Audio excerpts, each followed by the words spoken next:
Polar bears are under threat from climate change. What can you do? Climate change has a large impact on our day-to-day lives and affects many different animals and ecosystems. One of them is the polar bear. During this speech, you'll learn how climate change is harming polar bears and how you can help. I will inform you by discussing issues brought up by scientists and charity groups that are helping polar bears. After the speech, you should be able to know how climate change is affecting polar bears through loss of food, habitat, as well as how polar bears are starting to mate with grizzly bears, and how you can help by limiting gas and electing officials. I hope everyone will become more knowledgeable about the dangers that climate change poses to polar bears and ways that you can try to help.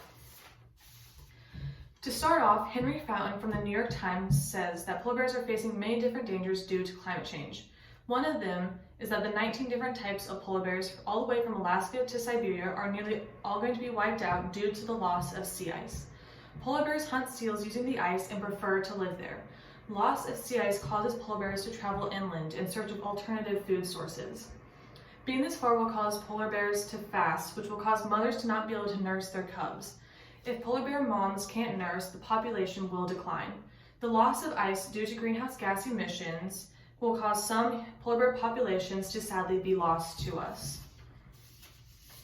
Polar bears are facing many other dangers as well. Not only are polar bears facing the loss of food because of ice melting, they're facing many other factors. Gloria Dixie from The Guardian says that another factor causing the decline in polar bear population is mating. With polar bears being separated on ice and land, they struggle to find other polar bears to be able to mate with. Even when they mate, reproduction failure due to loss of food causes many of the cubs to die or not be able to be born. Many scientists believe that by 2040, local extinctions will begin in response to reproductive failures. Gloria says that estimated by 2100, most polar bear populations will be gone, even those found in the Arctic.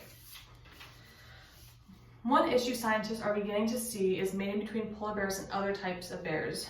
Ian Johnston from London Independent News and Media in 2016 said that because of the loss in mating partners, polar bears are beginning to mate with grizzly bears. Researchers believe if polar bears don't die in response to climate change, breeding between polar bears and grizzly bears creating hybrids will cause them to die out genetically.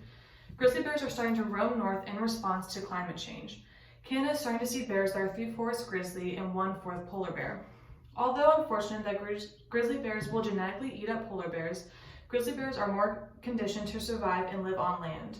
Even though grizzly bears are more equipped to survive climate crisis, it is likely that eventually all bears will become extinct. According to Roz Pitcock from Carbon Brief, humans are doing even more harm to polar bears. Polar bears face oil and gas spills which harm their water and food. Tourism can be harmful to polar bears as well, and other factors include illegal hunting and shipping. So what can you do to help?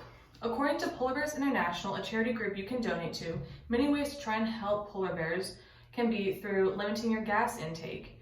Gas adds to greenhouse gas emissions and causes ice in cold regions to melt.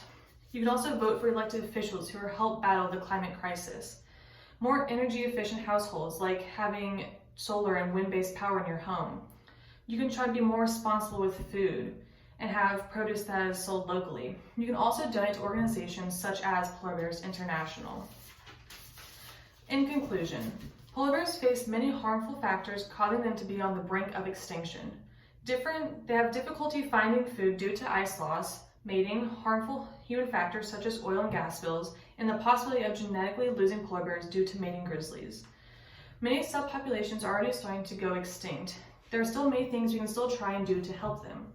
Limiting our usage of gas, being careful about what we eat, and donating are all ways that we can try and help polar bears. What are you going to do to try and help the polar bears?